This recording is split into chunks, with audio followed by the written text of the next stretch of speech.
I2U2 meeting में हो गया बड़ा फैसला। आतंकवाद के खिलाफ भारत इजराइल के बीच हो गया बड़ा समझौता। इजराइल ने दिया अपना घातक हथियार, बना चीन पाकिस्तान के सैनिकों की मौत का पैगाम।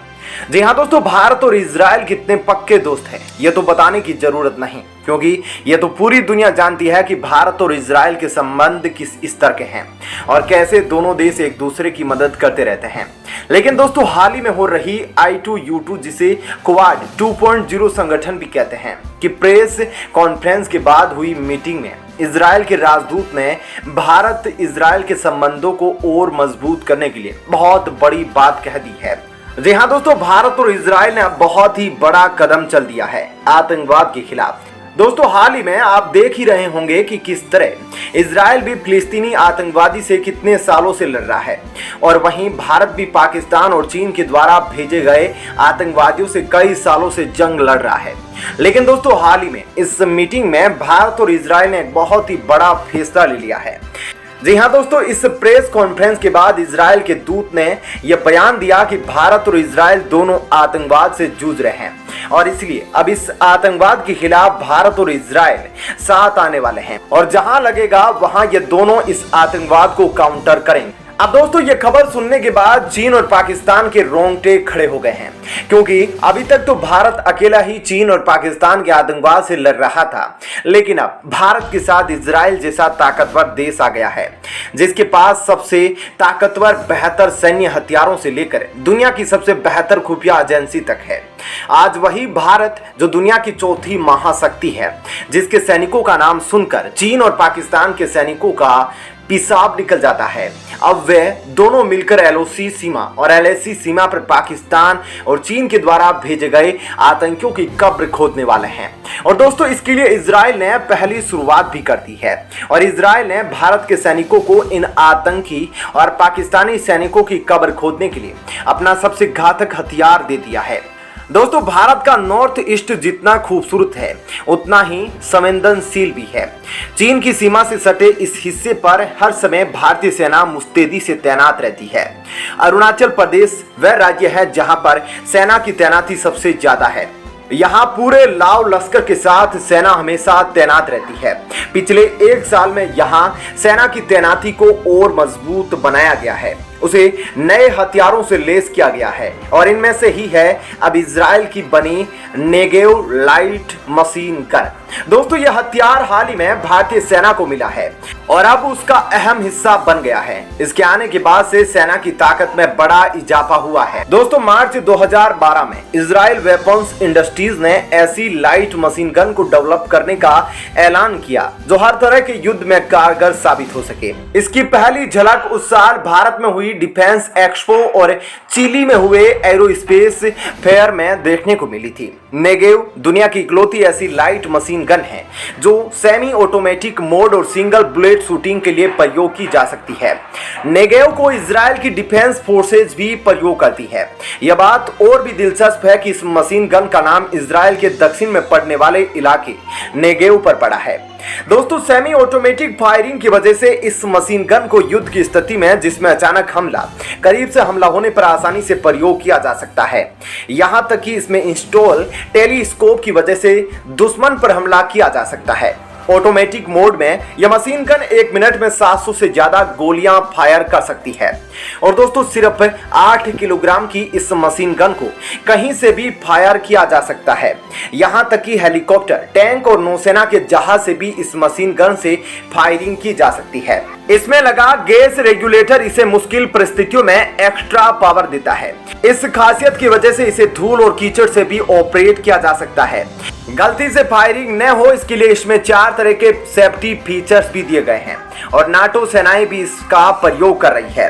दोस्तों, साल 2020 में भारत के रक्षा मंत्रालय ने इजराइल के साथ $121 लाख के साथ एक डील साइन की थी। इजराइल वेपन्स इंडस्ट्रीज के साथ हुई इस डील के 16,480 नेगेव लाइट मशीन गन को खरीदने पर रजामंदी बनी थी। भारत आने से पहले इस हथियार को कई तरह के टेस्ट और परीक्षण से गुजारा गया। नेगेव 7.62 गुणा 5.1 mm LMG युद्ध में खरा उतरने वाला हथियार है और इसे कई देश प्रयोग कर रहे हैं। दोस्तों इसकी रेंज तो ज्यादा है, साथ ही इसकी विध्वंसक क्षमता भी काफी ज्यादा है। रक्षा विशेषज्ञों ने इसे भारतीय सेना में प्रयोग हो रही बाकी राइफल्स के मुकाबले काफी ज्यादा खतरनाक माना है। इस लाइट मशीन गन को खरीदने का फैसला मार्च 2020 में लिया गया था। उसी साल मई में चीन के साथ लद्दाख में तनाव की शुरुआत हुई थी। इस तनाव के बाद फैसला लिया गया कि पाकिस्तान से सटी LOC और चीन के साथ सटी LAC पर इसको तैनात किया जाएगा। दोस्तों भारत और इजराइल का साथ आने का एक दूसरा कारण यह भी है कि सीरिया में चीन की बढ़ती विस्तारवादी नीति और चीन का बढ़ता प्रभुत्व है। जी हां दोस्तों, दरअसल पिछले 5 महीनों से देखा जा रहा है कि जिस तरह इजराइल ने सीरिया में तबाही मचाई थी, उसके बाद अब चीन की कंपनियां और चीन के राजदूत सीरिया में भवन निर्माण से लेकर सड़क निर्माण और बिल्डिंग निर्माण का कार्य कर रहे हैं। लेकिन यहां तक तो फिर भी ठीक था। दरअसल बात वहां से बिगड़ी जहां पर देखा गया कि 235 मिलियन डॉलर देकर चीन ने सीरिया के लिए military communication satellite missile system तैनात किया है, जो कि इजराइल से होने वाले मिसाइल हमलों को रोकने में कामयाब होगा। दोस्तों यह खबर देखने के बाद इजराइल की खुफिया एजेंसी मोसाद और इजरायली सरकार चौकन्ना हो गई है, क्योंकि अभी तक चीन कभी भी इजराइल के सामने नहीं आया था और चीन इजराइल से पीछे ही रहता था, उसके दुश्मनों को खुलकर सपोर्ट नहीं करता था। लेकिन दोस्तों यह पहली बार है जब चीन खुलकर इजराइल के सामने आने लगा है। और दोस्तों इतना ही नहीं, जिस तरह से चीन ने इजराइल के सबसे बड़े दुश्मन ईरान को आर्थिक रूप से मदद करी है और ईरान की अर्थव्यवस्था को उठाने के लिए जिस तरह से चीन ने 400 बिलियन डॉलर तक का निवेश करने का ईरान को वादा किया है, उसके बाद चीन पर इजराइल काफी गुस्सा है और इसलिए इजराइल अब भारत का साथ दे रहा है ताकि चीन के सैनिकों और चीन की सरकार की वाट लगाई जा सके। वहीं दोस्तों अभी तक तो भारत के सैनिकों ने इजराइल निर्मित लाइट मशीन गन का उपयोग पाकिस्तान के सैनिक और पाकिस्तान के आतंकियों पर किया ही नहीं कि उससे पहले ही पाकिस्तान के सैनिक अपनी कब्र खुदवा रहे हैं। जी हां दोस्तों, खैबर पख्तूनख्वा जिले में मंगलवार को पाकिस्तानी तालिबान द्वारा यानी कि TTP द्वारा किए गए विस्फोट के बाद पुलिस को बुधवार को 3 और शव मिले, जिससे इस धमाके में जान गंवाने वालों की संख्या बढ़कर 8 हो गई।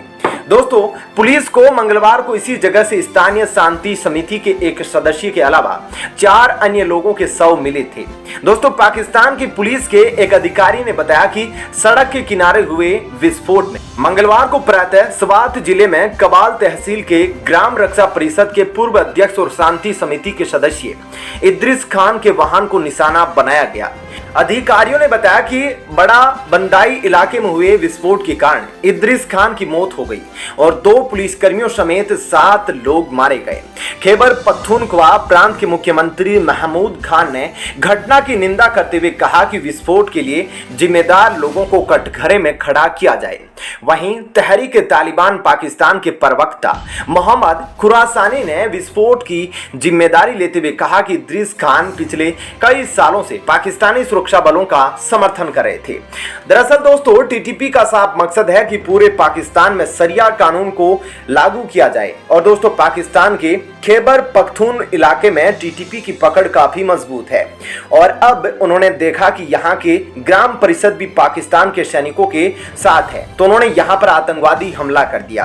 दोस्तों पाकिस्तान में हो रहे आतंकवाद और भारत इजराइल के बीच हुए आतंकवाद के खात्मे को लेकर हुए समझौते पर आपकी क्या राय है? आप अपनी राय हमें कमेंट सेक्शन में जरूर बताइएगा। धन्यवाद। जय हिंद।